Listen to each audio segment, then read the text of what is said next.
अल्हम्दुलिल्लाह नहमदुहु व नस्तईनुहु व नस्तगफिरुह व नअऊदु बिल्लाहि मिन शुरूरि अनफुसिना व मिन सय्यिआति अअमालिना मन यहदिहिल्लाहु फला मुदिल्ल लहु व मन युद्लिल्हु फला हादिय लहु व अशहदु अन ला इलाहा इल्लल्लाहु वहदहु ला शरीक लहु व अशहदु अन्न सय्यिदना व मौलाना मुहम्मदन अब्दुहु व रसूलुहु अम्मा बअदु क़ाल अल्लाहु तबारक व तआला फ़ी कलामिहिल मजीद वल फ़ुरक़ानिल हमीद अऊज़ु बिल्लाहि मिनश शैतानिर रजीम बिस्मिल्लाहिर रहमानिर रहीम अल हज्जु अश्हुरुम मअलूमात फमन फ़रज़ फ़ीहिन्नल हज्ज फ़ला रफ़थ वला फ़ुसूक़ वला जिदाल फ़िल हज्ज वमा तफ़अलू मिन ख़ैरिन यअलमुहुल्लाह वतज़व्वदू फ़इन्न ख़ैरज़्ज़ादित्तक़वा वत्तक़ूनि या उलिल अलबाब सदक़ल्लाहुल अज़ीम। मुहतरम और मुकर्रम अज़ीज़ साथियों, आज आपके सामने हज के मुताल्लिक़ और कुर्बानी के मुताल्लिक़ कुछ अहम और ज़रूरी गुफ्तगू आप हज़रात के सामने मुख्तसर वजाहत के साथ बयान करने की कोशिश कर रहा हूँ। उम्मीद है कि अल्लाह जल्ल जलालुहु हम सब को दीन के हर रुकन को, हर फ़र्ज़ को और हर अमल को कुरान और सुन्नत के मुताबिक अमल करने की तौफ़ीक़ अता फ़रमाए। हज के अय्याम चल रहे हैं और हज कुर्बानी इसका क्या जोड़ है। हज जो है वो अल्लाह ताला का एक फ़रीज़ा है और अल्लाह ताला ने हज को साहिब इस्तिताअत पर इसको फ़र्ज़ किया है और हज के लिए जो भी काम किया जाए तो उसके अंदर खालिस नियत अल्लाह जल्ल शानु की रज़ा हो, न कि रियाकारी हो, न दिखलावा हो। हमारे आज के ज़माने में लोग अल्लाह के वास्ते अमल कम करते हैं और दिखलावे के लिए, रियाकारी के लिए और शोहरत के लिए या हाजी साहब कहलाए उसके लिए या तो हज करते हैं या उम्रा करते हैं। हज अल्लाह का एक ऐसा अमल है कि इसके अंदर अल्लाह जल्ल शानु के दरबार में जो भी पहुंचता है, तो चाहे कितना बड़ा आदमी हो, अमीर हो, गरीब हो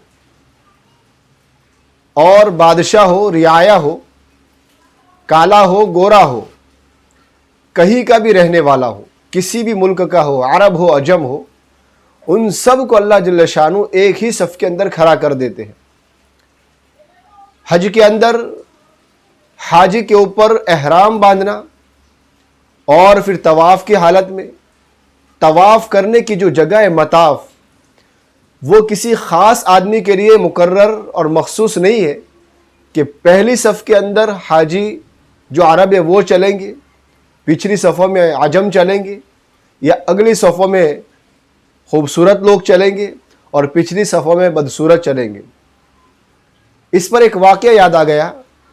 मोहम्मद अली जो एक अमेरिकन फ़ाइटर गुजरा है, UFC का बॉक्सर, उसने इस्लाम जो कबूल किया है, उसने इसी चीज़ को सामने रखकर कि मस्जिद के आगे से वो गुज़र रहा था और उसने देखा कि मस्जिद की पहली सफ़ के अंदर मालदार भी है, ऑफिसर भी है, गरीब भी है, काला भी है, गोरा भी है, कोई फ़र्क नहीं। इस्लाम की इस अदा को और इस मामले को देखकर उस आदमी का दिल पसीज गया और वो इस्लाम के अंदर दाखिल हो गया और इसका इस्लाम बहुत अच्छा रहा। तो हज के अय्याम के अंदर हाजी के ऊपर ज़रूरी है कि हज के लिए जाए तो आजिज़ी के साथ और गमखारी के साथ अल्लाह जल्ल शानु को राज़ी करने के लिए हज करे। हमारे दियार में होता ये है कि हम हज तो करते हैं लेकिन हज के अरकान कम अदा करते हैं, अक्सर की नमाज़ें गाफिल हो जाती है और मस्जिद हराम की जो बरक़ात है, जो सवाब है, वो खो देता है। वजह उसकी क्या है कि वहाँ जाकर हमने जिस नीयत से हज किया था या उम्रा किया था वो भूल जाते हैं। अगर हमारे पेश नज़र अल्लाह जल्ल शानु की रज़ा हो और पूरी दुनिया से कोई लेना देना ना हो तो आदमी अल्लाह ही के लिए हज करेगा। हमारे हज जब आदमी करता है तो अल्लाह के घर का एहतराम भी नहीं होता है और आदमी वहाँ जाकर भी फ़ोटो लेता है, वीडियो बनाता है और वहाँ जाकर भी आदमी कह लगाता है। हालांकि वह ऐसी जगह है कि जहाँ पर अल्लाह वाले पहुँचते हैं, बुजुर्गान दीन पहुँचते हैं, उलमाए किराम पहुँचते हैं, तो उस काबे की हैबत को देखकर आदमी सारी चीज़ें भूल जाता है। असल हज क्या है कि आदमी हज करने के लिए जाए, वहाँ के सारे अरकान को अच्छी तरह अदा करे और उस हज के अंदर न रफस हो, न फिस्क व फजूर हो, न लड़ाई झगड़ा हो, न कोई ऐसी बात हो जो मियाँ बीवी के आपस में मोहब्बत की बातें होती है, प्यार मोहब्बत की, वो सारी चीज़ें वहाँ पर मना है। इसलिए हज के अय्याम में, हज के दिनों में वो चीज़ भी मना कर दी जाती है जो हलाल होती है शरअन, लेकिन वहाँ जाकर वो चीज़ हराम कर दी जाती है। जैसे इत्र लगाना और कंघी करना, दाढ़ी के अंदर या सर के बालों के अंदर तेल की मालिश करना वगैरह, ये सब हलाल है शरअन, लेकिन वहाँ जाकर उस चीज़ को मना कर दिया गया। असल में अल्लाह जल्ल शानु बताना ही चाहते हैं कि जो बिखरे हुए बालों के साथ आते हैं, नंगे पाँव चलकर आते हैं, अल्लाह जल्ल शानु की उनकी कदर होती है। और अल्लाह ताला बताना चाहते हैं कि हमारे यहाँ किसी का कोई फ़र्क नहीं है, यहाँ पर उसी आदमी का अमल कबूल होगा जो तकवे से लबरेज होगा, जिसका तकवा ज़्यादा होगा उसको उतना ज़्यादा मकाम मिलेगा। इसलिए हमको चाहिए कि हम जब भी हज को जाए या उम्रे करने के लिए जाए तो कोई चीज़ वहाँ से ख़रीद कर ना लाए। सारी चीज़ें अल्लाह ताला हमारे अपने मुल्क के अंदर मुहैया कर देते हैं। हाँ, वहाँ की दो चीज़ें आदमी ज़रूर लाए, एक आब ज़मज़म और दूसरा खजूर, इसके अंदर बरकत है। इन दो चीज़ों के अलावा किसी फजूलियात के अंदर हमें पढ़ने की ज़रूरत नहीं है। हम हज करते हैं और आवाम को धोखा देते हैं। हज करने के बाद आते हैं तो जो खजूर और पानी देते हैं उसके साथ साथ बहुत सारी चॉकलेट है या और गिफ्ट वगैरह हदाया हम लोगों को देते हैं और ये कहते हैं कि अब्बा हाजी साहब मक्का से लाए हैं, मदीना से लाए। हालांकि ये कहना चाहिए कि ये खजूर और ये पानी मक्का मदीना का है, बाकी ये सारी चीज़ें यहाँ से ली है, कोई उसकी वजाहत नहीं करता। तो हमें चाहिए कि वहाँ से खजूर और पानी ही लाए।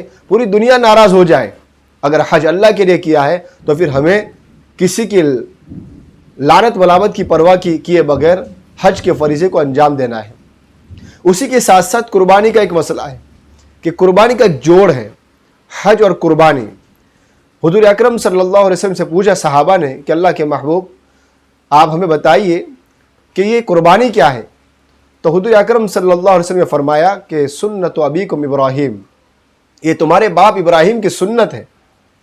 और हम अच्छी तरह जानते हैं कि कुर्बानी का ये अमल अल्लाह जल्ल शानु ने हज़रत इब्राहीम अलैहिस्सलाम को बतौर इम्तिहान और बतौर आजमाइश के अपने बेटे को ख्वाब के अंदर दिखलाकर कि इस्माईल अलैहिस्सलाम को ज़बाह कर रहे हैं, अल्लाह जल्ल शानु ने इम्तिहान लिया। आपने सुबह उठकर अपने ख्वाब की अपने बेटे से तफ्तीश की और कहा कि बेटे आपकी क्या राय है। तो बेटे ने कहा कि आप मुझे अल्लाह ने चाहा तो सब्र करने वालों में पाएंगे। तो बेटा भी नबी का था, तरबियत अच्छी तरह हुई थी, इसलिए उसने भी इस हुक्म को पूरा करने के लिए ये कहा कि जल्दी कुर्बान कर दीजिए और अल्लाह का जो हुक्म है उसको बजा लाइए। तो अल्लाह ताला ने हज़रत इस्माईल अलैहिस्सलाम की जगह जन्नती मेंढे को भेजकर इस फरीज़े की तकमील को पाए तकमील तक पहुँचाया और अल्लाह जल्ल शानु ने आने वाली इंसानियत तक, क़यामत तक के लिए इस अमल को जारी और सारी कर दिया। और इसको हज़रत इब्राहीम अलैहिस्सलाम की याद में इसको आज भी याद किया जाता है। कुर्बानी का एक मकसद ये भी है कि आदमी कुर्बानी के जानवर को ज़बाह जब करता है तो उसका खून, उसका चमड़ा, न उसका गोश्त अल्लाह जल्ल शानु को पहुँचता है, बल्कि अल्लाह ताला को हमारा तकवा पहुँचता है। इसलिए कुरान में अल्लाह फरमाते हैं लन यनालल्लाह लुहूमुहा वला दिमाउहा वला की यनालहु तक़वा मिनकुम। इसलिए हमें चाहिए कि जब हम कुर्बानी कर रहे हैं, अपने पसंदीदा जानवर को ज़बाह कर रहे हैं और बेहतरीन जानवर को ज़बाह कर रहे हैं, तो उसके साथ साथ हम अपनी अना को ज़बाह कर दें और हम अपने झूठ को, गीबत को, चुगली को, आपस के जो मामलात हमारे ख़राब हैं, मुआशरे के अंदर जो फितना फसाद हमारी वजह से अगर फैला हुआ है, तो उन सब को कुर्बानी के दिन ज़बाह कर दे। ये असल मकसद है कि आदमी अपने दिल की नफसानी ख्वाहिशात को हमेशा के लिए ख़त्म कर दे। वरना रस्मिया तौर पर बहुत सारे लोग हज भी करते हैं, उम्रा करते हैं, कुर्बानी करते हैं, नमाजें भी पढ़ते हैं, कुरान पाक की तिलावत, लेकिन वो महज रस्म होकर रह जाती है। रसूल अकरम सल्लल्लाहु अलैहि वसल्लम का फरमान शाही है कि सयअती अलन्नासि ज़मानुन ला यबक़ा मिनल इस्लाम इल्ला इस्मु व ला यबक़ा मिनल कुरान इल्ला रस्मु, कि एक वक्त लोगों पर आएगा इस्लाम नाम का रह जाएगा और कुरान रस्मिया तौर पर पढ़ा जाएगा। इसलिए हमें चाहिए कि जो भी अमल करे, चाहे पूरी दुनिया नाराज़ हो जाए, अगर अल्लाह राज़ी है तो फिर हमें किसी चीज़ की ज़रूरत नहीं है। अगर हमारा मतमही नज़र और हमारा मकसूद और मतलूब अल्लाह की ज़ात है, तो फिर आप जो भी अमल करेंगे दिल की गहराइयों से, मोहब्बत से, उल्फत से और अल्लाह को दिल से याद करके उस अमल को पूरा करेंगे और एहतराम से अल्लाह जल्ल शानू को हम याद करेंगे। अल्लाह ताला हम सबको मक्का और मदीना की हाज़िरी नसीब करे और अल्लाह जल्ल शानू जब भी हम कोई फ़र्ज़ अल्लाह ताला का हुक्म पूरा करे, उसको अच्छी तरह कुरान और सुन्नत की रोशनी में अदा करने की तौफीक अता फरमाए। अल्लाह जल्ल शानू कुर्बानी के अय्याम जो बाकी रह गए हैं उसको आफ़ियत के साथ, सहूलत के साथ पाए तकमील तक पहुँचाए। व आखिरु दाअवाना अनिल हम्दुलिल्लाहि रब्बिल आलमीन।